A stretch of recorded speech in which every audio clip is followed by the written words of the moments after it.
Well, now I'd like to introduce Michael Groves, who owns Darwin Lighting Without Wires, who is unfortunately trying to sell his company so that it can become even bigger than it is right now with somebody else's guidance. So, Michael, welcome and join us. Thanks very much, Jim. Good to be with you once more for my final show on this. And yeah, so in the last couple of weeks, we've been building a building. Guys, come on. Can you hear me? Yes. Yeah. Okay, good. All right. So if you remember, what we did was we took a building like this and we took some alfoil and put it up into the roof so that, in fact, it reflects the light and cuts down on the light that's transmitted through the roof, because nobody wants to see lighting through the roof of a building, especially when you turn the lights out. And then one of the other things we did was we created a little room, as you remember, in this building. And I just created a picture, well, actually just pulled one off the internet, glued it on there. And then we worked on, okay, how are we going to light this? One of the things we did was we had a fiber going up in this, a small fiber into here. And if you remember, we then put a small fiber actually sticking out. You can't see it, but it's actually sticking out right underneath this door. So what I do is I'm just going to show you some couple of sort of final pictures of this. And then I want to talk just about a couple of other items that might be of interest to you. So if you don't mind, I'm going to do a screen share. Okay, good. All right, here we go. And we're going to take it at here. And let's see. Where is my... Sorry, I'm looking for where this... Oh, here we are, play. Okay, good.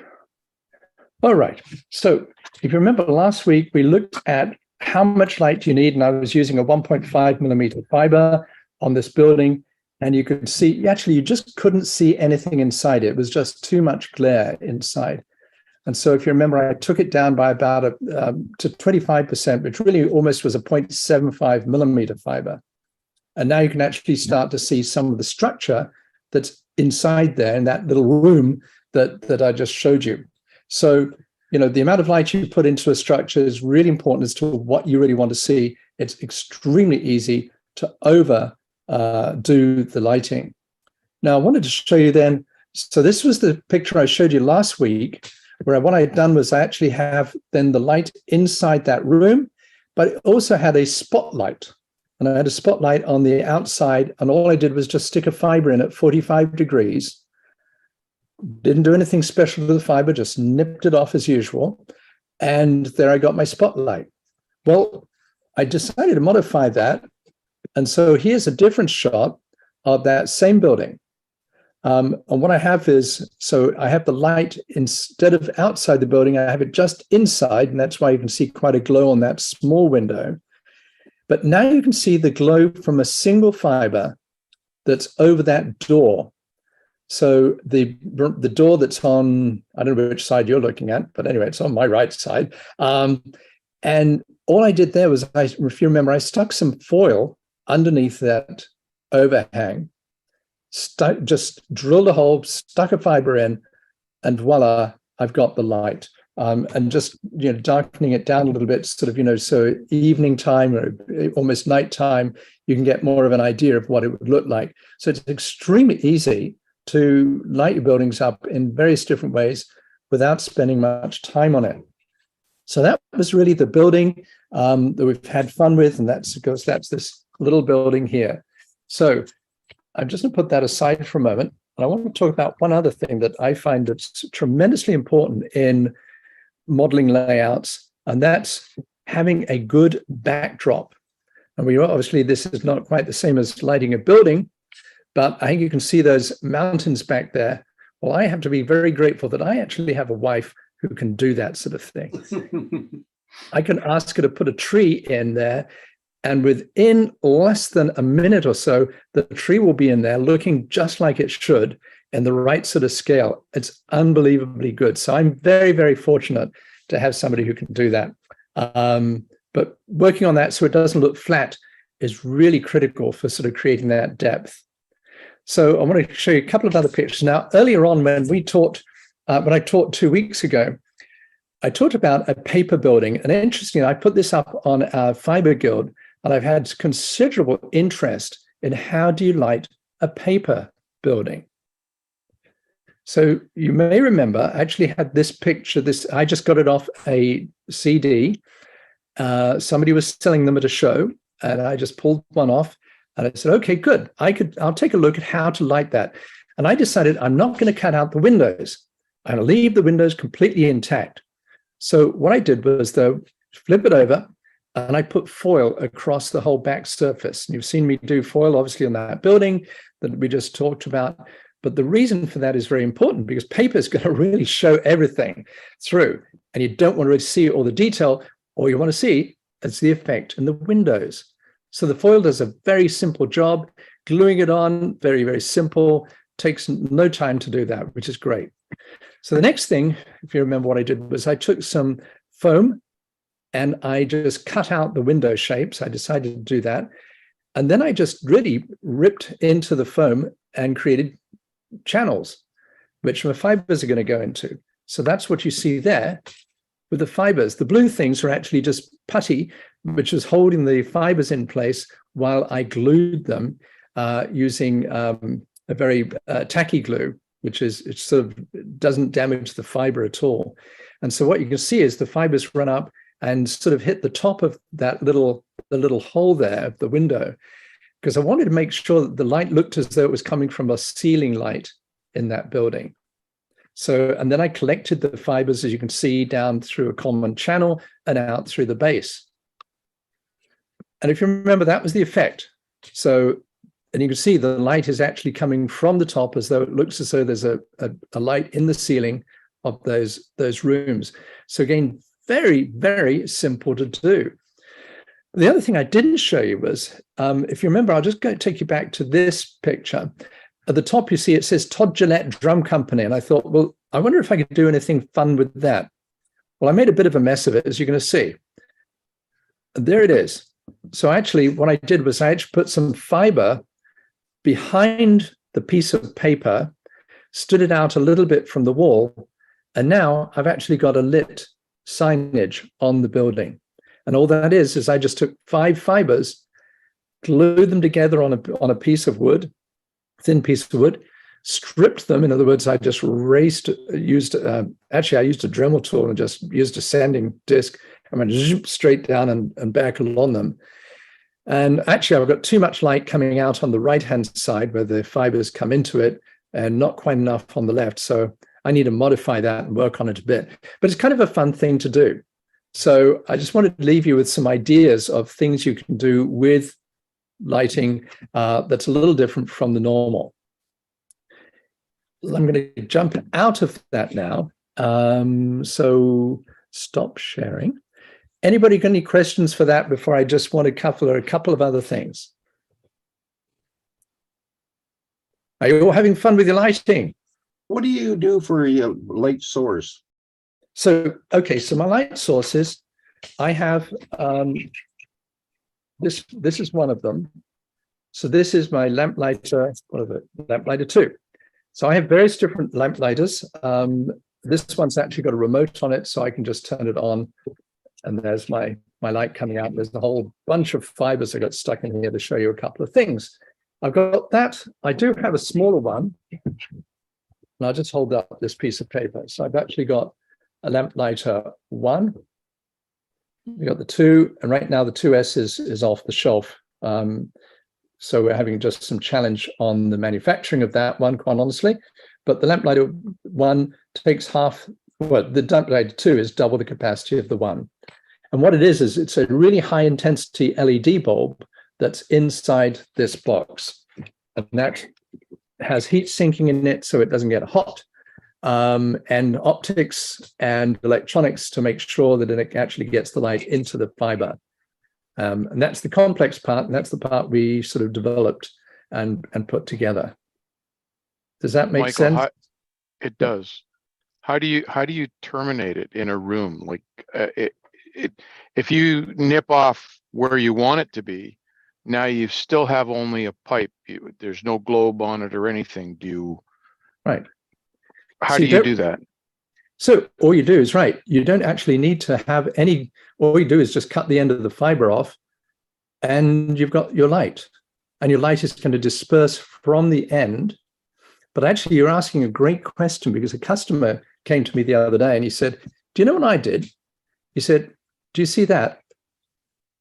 What I did was actually, I've got a little globe on the end of there, which is nothing other than a bead that I bought at Joanne Fabrics. Now, mind you, I have to be careful walking at Joanne Fabrics with necklaces, because some people get the wrong idea. But after I get out of there, I cut the string off and then just stick the beads onto the end of the fiber. And this way there's a glow at the end, as you can see, but there's also a glow to the side. So if I was doing this with this building, for example, and it's possibly going to be a little bit too bright. Let's see, where are we? Yeah. So you can see that really gives me plenty of light up into that building. In fact, that's too much, and it's way too much into this part. So yeah, so you can do various tricks with it, but mostly I don't do anything with the fiber. I just cut it and I let the light reflect off the surfaces, and that's where I'm going to get my lighting. What about if you want, like we have, I have in my living room, dining room, there's a globe light. And the way we used to achieve it on fiber was to heat the end of it. Yeah. So that it would melt into a ball. Is that feasible on this? Yep, very feasible. It's just a plastic. So in fact, I just go over my wife's gas stove, which is nice. And I just literally take a fiber and go, yeah, take a look. And I usually measure the diameter. And if I've increased it by about 50 to 75%, then I'm going to get a nice mushroom on the end of that fiber. Yeah, so it all depends what effects you want from the fiber. So, I mean, we obviously do have these globe lamps. I've got so much fiber here. I don't know what I'm doing here. I just sort of threw a whole lot of stuff on my table when coming here. Okay, so you can see those are globe lamps. So they're actually got a stem down them, and then we put a globe on the top of it. So, and we've got carriage lamps as well. So those are nice. They all come with fiber. You should just sort of stick them in and straight into the lamp lighter. Okay. But I'll show you some other tricks you can do, which people like. So I took a piece of aluminum tubing and actually crimped it onto this 1.5 millimeter fiber. And then I took some very much smaller fibers and put them in the top of it. So it's rather like you'd expect to see in those lights, remember those fiber lamps that they had. But I stick this up into a tree, and that gives me that beautiful effect of a tree being lit with some lights in it, as you might have out in a beer garden or something like that. So very, very simple effects that you can get from it. One of the other things I'd like to show you, which has nothing to do with lighting a building, but has to do with what you might do if you had a signal cross, or if you had a turnout. We actually sell kits now that give you the lighting for a turnout. And it remembers which way the turnout is switched, so that these little dwarf lights, and this is a nature one, they actually then give you the right color. This is just stuck into my lamp lighter, which doesn't know anything about direction. It's just I stuck the two fibers in. So I can show you that a bit more closely, probably. Yeah. So that just sticks down into the layout, and you just put it by your turnouts. The other thing that people are really enjoying is the railroad crossings. So we have those in all sorts of sizes. We have them in O, HO, and as well as N. In fact, I can't show you an N because we just ran out of them. We just had a big run on them over Thanksgiving. But you've got those, and that comes with a bell and a whole kit. And that allows you to really be able to use fiber in a number of different ways across the layout. So both animation as well as then with the illumination. Okay, here's the unseen question. How do you corral all this stuff underneath the layout? Yes. So when you end up with a fiber spaghetti, you mean? Yeah. Yes, I just created that. The easiest way that I've found is I probably should show you my under the layout, but I actually don't corral it very much at all. I just take the fiber in and run it up to wherever I want. And I cut it to the right length usually. And that way I know exactly where every fiber is going. But I usually put the box, the lamplighter box, I'm going to put that somewhat central to where I'm going to be running the fibers. So, Right. because they bend fairly easily. So I'm going to put this in the middle, say, of a 3-foot spread. So I've got 6 foot on either, 6-foot spread total, but only 3 foot on either side.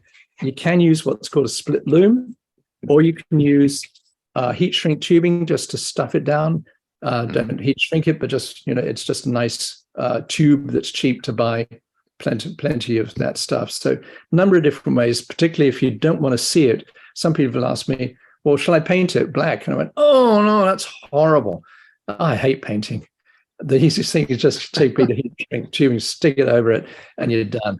And you don't have to worry about it. So for all of us with OCD and like to have things nice and neat underneath, what's the minimum radius you can bend this stuff? It's really about a fifth or 5 times the diameter of the tubing itself, of the fiber itself. So, for example, I can really bend that around quite far, but that's a 1.5. So that's a plastic fiber? It's plastic fiber. Oh, yeah. Okay. Yeah, Okay. Don't ever touch glass fiber. No kidding. Horrible stuff. People who work with glass fiber take great precaution. Eyewear, handwear, and so on. You get those tiny fibers into you. It's just like working with fiberglass, but worse.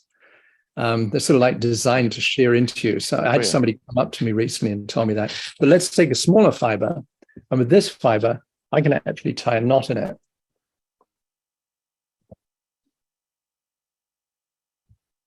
So, they're very flexible. It's a PMMA fiber plastic.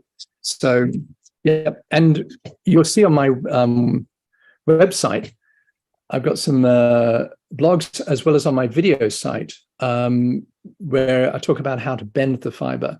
And that's the easiest thing to do. You just stick it in boiling water, put a tube on either side of where you want the bend to be for 2 reasons. One, it keeps those straight. 2, more importantly, it keeps your hands out of the boiling water. And then you can just easily create a bend. It takes 3 seconds. Pull it out. It sort of cools almost instantaneously, and you've got a perfect bend. It's very nice. On the website, on Google, if you just Google that, they'll tell you to use a hot air gun, and that's the best way to create boiled spaghetti. So I don't do that. Well, Michael, I'm sorry that we have to go tonight, and I'm sorry that you won't be back with us next week. I wish you the best in selling your company. I know you worked awfully hard with you and your family to get it to this point, and I wish you much success in the future. And listen, if your wife would ever like to be on our show, I would love to see her show us how to do that kind of painting.